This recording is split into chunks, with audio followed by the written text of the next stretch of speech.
সূরা calf. বিসমিল্লাহির রহমানির রহিম।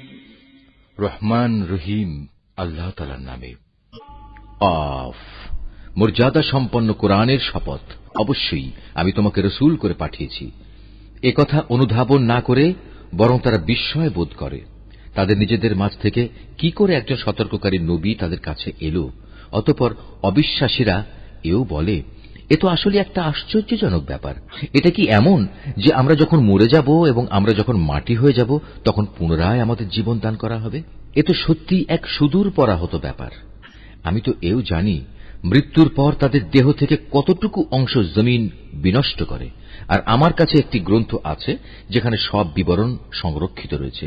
উপরন্তু এদের কাছে যখনই সত্য এসে হাজির হয়েছে তখনই তারা তা প্রত্যাখ্যান করেছে। অতঃপর তারা সংশয়ে দোদুল্যমান থাকে।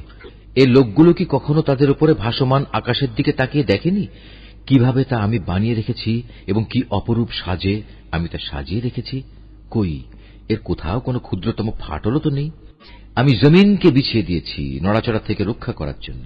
আমি তার মধ্যে স্থাপন করেছি মজবুত ও অনড় পাহাড় সমূহ। আবার এ জমিনে আমি উদ্গত করেছি সব ধরনের চোখ জুড়ানো উদ্ভিদ। মূলত প্রতিটি মানুষ যে আনুগত্যের দিকে ফিরে আসতে চায় এর প্রতিটি জিনিসই তার চোখ খুলে দেবে এবং তাকে আল্লাহর অস্তিত্বের পাঠ মনে করিয়ে দেবে।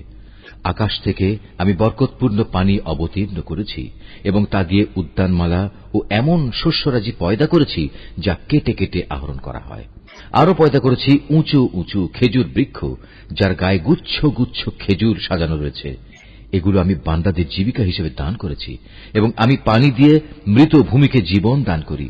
এমনই মৃত মানুষদের কবর থেকে বেরিয়ে আসার ঘটনা সংঘটিত হবে। এর আগেও নুহের জাতি, রসের অধিবাসী ও সামুদ জাতির লোকেরা তাদের নবীদের অস্বীকার করেছে। অস্বীকার করেছে আদ, ফেরাউন ও লুতের সম্প্রদায়ও। বনের অধিবাসী এবং তুব্বা সম্প্রদায়ের লোকেরাও তাই করেছে। এরা সবাই আল্লাহর রসুলদের মিথ্যাবাদী বলেছে। অতঃপর তাদের উপর আমার প্রতিশ্রুত আযাব আপতিত হয়েছে। আমি কি মানুষদের প্রথমবার সৃষ্টি করতে গিয়ে এতই ক্লান্ত হয়ে পড়েছি যে এরা আমার পুনরায় সৃষ্টি করার কাজে সন্দেহ পোষণ করছে? নিঃসন্দেহে আমি মানুষদের সৃষ্টি করেছি। তার মনের কোণে যে খারাপ চিন্তা উদয় হয় সে সম্পর্কেও আমি জ্ঞাত আছি, কারণ আমি তার ঘাড়ের রগ থেকেও তার অনেক কাছে অবস্থান করি। এই সরাসরি জ্ঞান ছাড়াও সেখানে আরো দুজন ফেরেশতা, একজন তার ডানে আর একজন তার বামে বসে তার প্রতিটি তৎপরতা সংরক্ষণ করার কাজে নিয়োজিত আছে। ক্ষুদ্র একটি শব্দও সে উচ্চারণ করে না, যা সংরক্ষণ করার জন্য একজন সদা সতর্ক প্রহরী তার পাশে নিয়োজিত থাকে না। মৃত্যু যন্ত্রণার মুহূর্তটি সত্যিই এসে হাজির হবে। তখন তাকে বলা হবে, ওহে নির্বোধ, এ হচ্ছে সে মুহূর্তটা যা থেকে তুমি পালিয়ে বেড়াতে। অতঃপর সবাইকে একত্রিত করার জন্য শিঙায় ফুঁ দেয়া হবে। তখন তাদের বলা হবে, এ হচ্ছে সেই শাস্তির দিন যার কথা তোমাদের বলা হয়েছিল। সেদিন প্রতিটি মানুষ আল্লাহর আদালতে এমন ভাবে হাজির হবে যে তাকে হাঁকিয়ে নিয়ে যাবার জন্য সাথে একজন ফেরেশতা থাকবে। অপরজন হবে তার যাবতীয় কর্মকাণ্ডের প্রত্যক্ষ সাক্ষী। একজন বলবে, এ হচ্ছে সেদিন যেদিন সম্পর্কে তুমি উদাসীন ছিলে। এখন আমরা তোমার চোখের সামনে থেকে তোমার সে পর্দা সরিয়ে দিয়েছি। অতএব আজ তোমার দৃষ্টিশক্তি হবে অত্যন্ত প্রখর।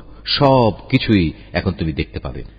তার অপর সাথী ফেরেশতা বলবে, হে মালিক, এ হচ্ছে তোমার আসামি, আর এ হচ্ছে আমার কাছে রক্ষিত তার জীবনের নথিপত্র। অতঃপর উভয় ফেরেশতাকে বলা হবে, তোমরা দুজন মিলে একে এবং এর সাথে প্রতিটি উদ্ধত প্রদর্শনকারী কাফেরকে জাহান্নামে নিক্ষেপ করো। কেননা এরা ভালো কাজে বাধা দিত, যত্রতত্র সীমা লঙ্ঘন করত, স্বয়ং আল্লাহর ব্যাপারে এরা সন্দেহ পোষণ করত। যে ব্যক্তি আল্লাহ তাআলার সাথে অন্য কিছুকে মাবুদ বানিয়ে নিত তাকেও আজ জাহান্নামের কঠিন আযাবে নিক্ষেপ করো। এ সময় তার সহচর শয়তান বলে উঠবে, হে আমাদের মালিক, আমি কিন্তু এই ব্যক্তিটিকে তোমার বিদ্রোহী বানাইনি। বস্তুত সে নিজেই ঘোর বিভ্রান্তিতে নিমজ্জিত ছিল। আল্লাহ তাআলা বলবেন, এখন তোমরা আমার সামনে বাকবিতণ্ডা করো না। আমি তো আগেই তোমাদের অদ্যকার আযাব সম্পর্কে সতর্ক করে দিয়েছিলাম। আমার এখানে কোনো কথারই রদ বদল হয় না। আমি বান্দাদের ব্যাপারে অবিচারকও নই যে সতর্ক না করেই তাদের আযাব দেব। সেদিন আমি জাহান্নামকে লক্ষ্য করে বলবো, তুমি কি পূর্ণ হয়ে গেছো? জাহান্নাম বলবে, হে মালিক, এখানে আসার মতো আরো কেউ আছে কি? অপরদিকে জান্নাতকে পরহেজগার লোকদের কাছে নিয়ে আসা হবে। সেদিন তাদের জন্য তা মোটেই দূরের বস্তু হবে না। জান্নাতকে তাদের সামনে এনে বলা হবে, এ হচ্ছে সেই জায়গা যার প্রতিশ্রুতি তোমাদের দেয়া হয়েছিল।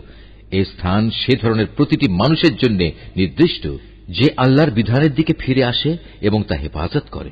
এ ব্যবস্থা তার জন্য যে না দেখে পরম দয়ালু আল্লাহ তাআলাকে ভয় করেছে এবং বিনয় চিত্তে আল্লাহ তাআলার কাছে হাজির হয়েছে।